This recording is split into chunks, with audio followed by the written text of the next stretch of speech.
Hi, my name is Vino with ToPickleballandBeyond, and Beyond, and today we are here with Eric. Hello. And we are going to do one of our first episodes on Dink Diaries. So Eric, can you just introduce yourself, tell us a little bit about yourself and how you got into pickleball? My wife and I are both teachers at Castle Manorville, and we've heard about pickleball and wanted to get into it a little bit. So back in 2019, we bought just a cheap set of wood paddles so we could play with our friends and tried it out a little bit over the summer. And then we played a community ed session, and about 3 weeks in, we realized that the wood paddles we were using weren't going to cut it, as anyone who's ever played with a wood paddle realizes. So then we bought just a set of graphite. We wanted to get into it. It was like 80 bucks for a pair of paddles, so we wanted just to step into it. And as we started getting more competitive with it, we started realizing that our paddles, we needed something a little bit better, something that was going to last a little longer. So then I decided to buy one of these Valley paddles because I saw an ad for it online. It was like 60 bucks. It was a step up. It was something different. What I liked about it, it was my own. I got used to it, and then I started playing around with weighting a little bit. And so I liked it, and then I played till I got a hole in the corner to where you can tell it was noticeably a dead spot. So then I decided I need something different, and then about August this last year, I bought this Selkirk S2. It was one of those where I started doing a little bit more research and looking into the difference in handle lengths. And I know I wanted a shorter handle because I wanted a longer surface, but I didn't want the really long, narrow surface because I'm a bit of a taller guy with long arms. So reach usually isn't the issue. I like a wider face, so I started looking for something with a little bit wider face because I want to maximize that surface. And then that's how I kind of came to this one. No, thank you. You kind of shared your whole journey off. If you wouldn't mind just backing up just a smidge and like your first wooden paddle, when you were playing with that, how did that affect your game? Because that's just a very fast paddle and kind of moving on to a different paddle. So at that point, we were just hit the ball. We were just trying to hit the ball over back and forth. And then it was one of those nights at community ed, I played with a group of guys that knew what they were doing, and they're like, you can't play with that, you got to try this. And so I tried I think it was like a gearbox, a Z5 or something like that. And I tried that, and I'm like, oh, this is a lot different. Right. And then as I started playing more, and even with the first one, you started learning how to dink a little bit, and you're like, oh, okay, there's different types of paddles. There's ones that are really firm on the surface that the ball jumps off of, versus there's some that play with a guy that the ball hardly came off it. It was a really, really soft paddle, and you're like, oh, there's a lot more to this than just, here's a paddle. So then all of a sudden you're just like, oh, if I'm gonna buy a new paddle, I need to start looking into what are the characteristics of it, what am I looking for, how do I like to play, and you start I started watching other people and talking to them about their paddles and what do you like about your paddle, and looking and once I went to a couple tournaments, I started looking what people were playing with, and they're not playing with these cheap paddles that I'm playing with. If I want to play tournaments, I'm gonna have to up my game a little bit. And then that's how, eventually I got to the Amped S2 because I talked to a lot of people that had the Amped series. They really liked it. From players that were, in the 3-3-5 range, I saw some people that are closer to 4. They really liked it. So I'm like, maybe that's the paddle for me. It's kind of an all-around paddle.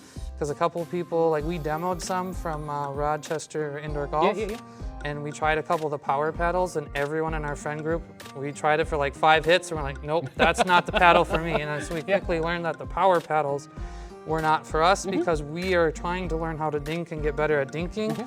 And with the power paddles, we can't control anything.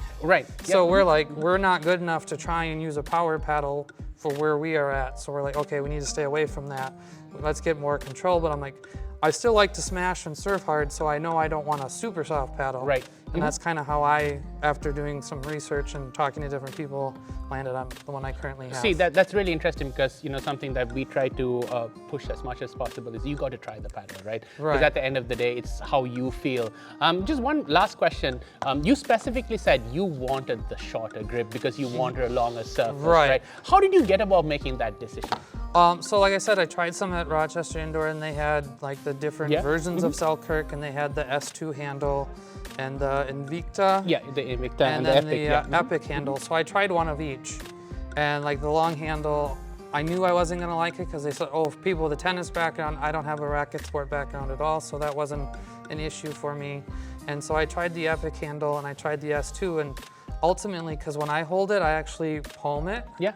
In the middle, so yeah. I like that it's got a bigger bulb here, so it fits in the palm. Yes, so yes. any extra handle I have here is just a waste, really. Right. Because as soon as like I get to the net, I might slide it up, but otherwise, if I'm and I'm near guessing the back, you don't do a two-handed backhand. No, there you I do go. not. Yes. So yeah, I am literally palming it, so it's between my ring and middle finger, is how I'm holding it when I'm holding it like that. So I generally don't need a longer handle because I'm just using the end couple inches anyway. So that's why I want a shorter handle. If they came out one with a 3-inch handle, I would be all over it.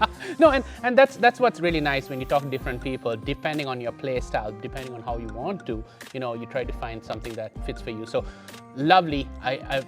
It's always exciting to talk to different people and talk about their paddle journey. So just to wrap up, if you were to advise a beginner or someone selecting a paddle, what would be 1 or 2 points that you would want them to know before they just go buy a paddle? And some people spend so much without doing that.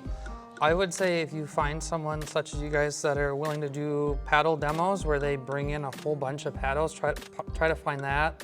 Or like a Rochester indoor golf where you can try paddles because you can check out 2 or 3 of them. Yeah. And so I would just check out a variety and kind of play with them and see which ones you like and which ones you don't.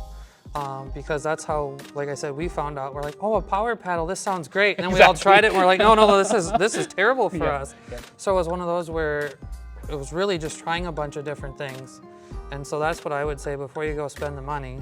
And because you can spend a lot of money on a paddle. And I've played against some people where they went through 5 paddles last summer and oh, I bought one, and 3 weeks later they got a different one. Yeah, I didn't really like the other one. I'm like, in my head, I'm like, why did you buy it then? Why didn't you try it? And I'm like, well, I personally don't want to spend a bunch of money on a paddle and then not like it. So I would say try a paddle and, ask around, like if you play with people or find people that you would say are better or more experienced, ask them what they like or don't like about different paddles they've had.